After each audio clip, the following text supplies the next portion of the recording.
After the Clásico, after that horrible defeat, Barcelona win against Elche, and it wasn't because of, just single moments. No, I think that Barcelona started clicking again, but there was one man that shine above the rest, and I think that he's continuously becoming my favorite player this season. And that guy is Marcus Rashford. Every dangerous moment, every goal that matters, it always sort of starts with him. And the truth is simple, but it may be hurting some of you. I'm gonna say it. If Barcelona wants to win, we need to start feeding Rashford and maybe not Lamine. What's going on, guys? ¿Cómo están? BugaLuis here, and welcome back to another video here on the channel. And after that 3-1 win against Elche, it's clear where the balance of power is shifting. I mean, it might not be on purpose, not without too much pressure, but without not even noticing, Marcus Rashford is slowly tilting the balance of the attack onto his shoulders. I mean, Lamine Yamal gives you the spark, sure gives you the magic, but Marcus Rashford, we have to admit it, he's giving us results. Him and Fermin Lopez, but I guess Marcus Rashford has a bit more marketing. Rashford and Fermin, by that standard, is giving us production. So today I kind of want to break down this game, and I want to see what these two are doing a little bit differently, and why Barcelona's attack at the moment, we have to take advantage of them. Their form is incredible, and Lamine Yamal has to step it up. I mean, this game, we saw him doing better, but I think he burned a little bit too fast. So if that's all kind of you wanted to know, my opinion on this game and kind of what I take of this attack, well, feel free to shut the video down. I want to be respectful of your time. But if you do want to see how Rashford and Fermin's influence, sort of completely change the style of Barcelona in this game, then feel free to stay with me. Drop your thoughts below. Rashford or Lamine, Rafinha when he comes back, I don't know, let me know. And don't forget to like and subscribe and hit the bell notification icon, because all of those things really help me out a lot here on this channel. We really do appreciate you guys. And let's get started right away. We've taken a look at how this team lined up. So just like we always do, you know that I like to take a look at basically the starting lineups of the teams. So let me put up right now the lineup of Barcelona and Elche. So Barcelona, Hansi Flick decided to go with Wojciech Szczesny, Jules Koundé, Araujo, Eric Garcia, Alejandro Valde, Frank de Jong, Marc Casado, Lamine Yamal, Fermin Lopez, Marcus Rashford, Ferran Torres. Elche went with Iñaki Peña, Barcelona currently loaning out Iñaki Peña to Elche. Núñez, I think it's Pedro Villas, that's his name, ex Las Palmas player. A little bit of trivia for you there. Affengruber, the Austrian player. Adria Pedrosa, who's a left back, playing a right back. They had Aguado at CDM. They had Rafa Mir in the left mid position.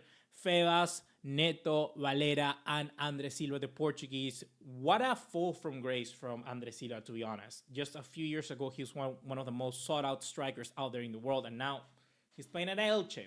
But anyhow, I wanted to talk about the lineup. Few things that I wanted to sort of just pinpoint out right now before we get into the Rashford, Lamine sort of talk and juicy and meat or the whole thing of the video. I was interested to see that Cubarsí was not starting. And there was a little bit of a talk of Cubarsí, during the weekend. I think some of the media may have watched my videos because they did ask Hansi Flick some of this. They asked that Cubarsí, well, there's a lot of pressure surrounding him, that he's not, an established center back, and that he has a lot of pressure being the leading center back of Barcelona and whatnot. And they agree with me basically in saying that he has not been playing well. And I think that Cubarsí, honestly, once again, has not been playing well. And Hansi Flick maybe decided to rest Cubarsí or maybe try something out. And we saw the partnership of Eric Garcia and Ronald Araujo. And I think this partnership worked out really well. I gotta be honest, I really liked Araujo and Eric Garcia together today. I think they were good. There were some instances where, of course, Rafa Mir just basically tore us an asshole. He really just blew us a new one right there. He was really, really good. He had 2 chances that were on post. Of course, he got the goal for Elche. But it's just hard right now because we don't have a proper, once again, a proper commanding center back. It's like all of our center backs are like the second best center back. Araujo could be that first main center back, but he's just not it right now. So That's sort of my conclusion out of this moment. I would say that, of course, the lack of Pedri due to the suspension was going to be a little bit of a worry. I was very worried that we were not going to have any kind of sort of movements or good rhythm of the circulation of the ball. I thought we were going to be very, very slow, but we sort of saw that Hansi Flick decided to put Fermin Lopez a little bit low or yeah, lower, you could say, or further down the midfield to get him involved in the creation of the play a little bit more. But that sort of experiment didn't came to it too much, and he pushed him further up, and that's how he got those two assists. And at the end of the man of the match, according to SofaScore. And I gotta agree. I think Fermin Lopez is just still in an incredible form. He's collaborating to Barcelona quite a lot in a lot of our plays overall, and I am just very happy with Fermin Lopez. He 100% is the starter at the moment over Dani Olmo, who came back also into the second half.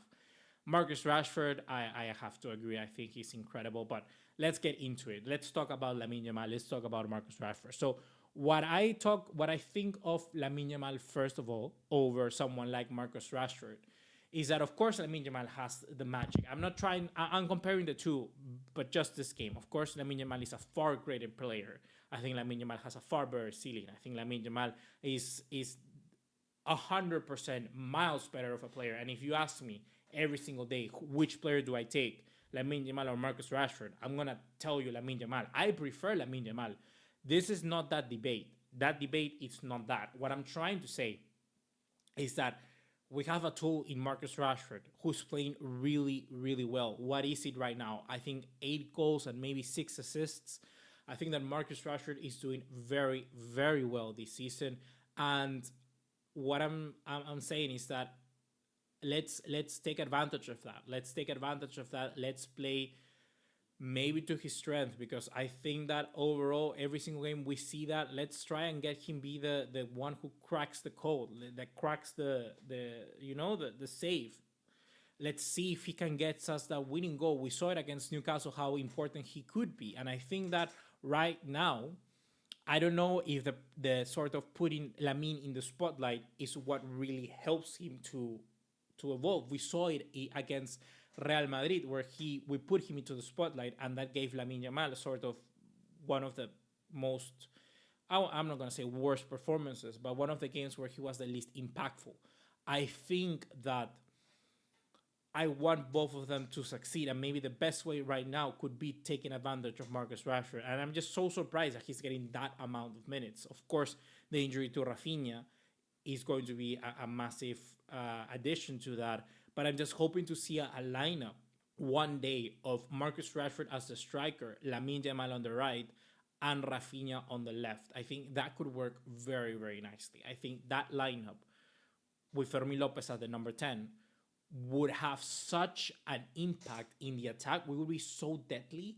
There will be so much movement and so much speed and so much threat from every single angle in the attack. We could score, and I think that would be very, very dangerous for any team that would be facing us. So let me just put that out there, and I want you guys to hit it off in the comment box down below and let me know what you think. How could we take advantage of that? Because I think that would be a very dangerous proposition. Other players that I kind of want to shout out here, I think Frank de Jong was really good in the second half. I think that Frank de Jong really left his mark, and he's going to be a very important player now in the next game against Club Brugge away from home in the Champions League. Is going to be very important. I think he needs to have a commanding midfield presence. Marcus Rashford is a player who I think overall didn't have the best of performances today, but needs to be, but he's consistent overall. He never really disappoints, and he's just a good holding midfielder to have. I think he should definitely get the nod to play against Club Brugge as well. Against today against Elche, I think he was good. I would keep the same midfield to play against Club Brugge. I would definitely would. To mention Dani Olmo and Lewandowski, I think Dani Olmo looked like Dani Olmo. I think he didn't put a foot wrong today. He didn't have that many opportunities to do so because the time that he spent on the pitch wasn't that much. Lewandowski played, and I think that he does look quite slow in contrast to the last few times we've seen our strikers be Rashford and Ferran Torres, he does look quite slow, and the press from him is just non-existent. Like, there was a chance where he could have easily pressed one of the defenders, and he was not pressing the defenders whatsoever. So I think that's where we're lacking quite a bit. I think in the games, really big games, where we're looking like against, I don't know, like a Liverpool. Let's say we face Liverpool in the round of 16 of the Champions League. Lewandowski could be very useful because we're not definitely always going to be pressing the opposing team, and we're going to be left with such big gaps at the back. So that could be a good way to play him, just save him for those big matches. But having him play these last few minutes where the game is already over, that could still be a good place for Lewandowski. But I don't think that at the moment, I don't know how he comes back into the starting 11 and is the Lewandowski of the last 2 seasons that we've seen so far. The Lewandowski that gets 30 goals. I don't think that's going to happen. And yeah, I think that's it for right now. I think that we have to see how Hansi Flick incorporates Cubarsí, if it's something that he wants to do. And I'm going to leave it right there. I want to leave it right there, guys. I want to see what your thoughts are on it. And yeah, let me know in the comments down below, what do you think of this bunch? And I'll see you in the next one. Take care. Ciao, ciao.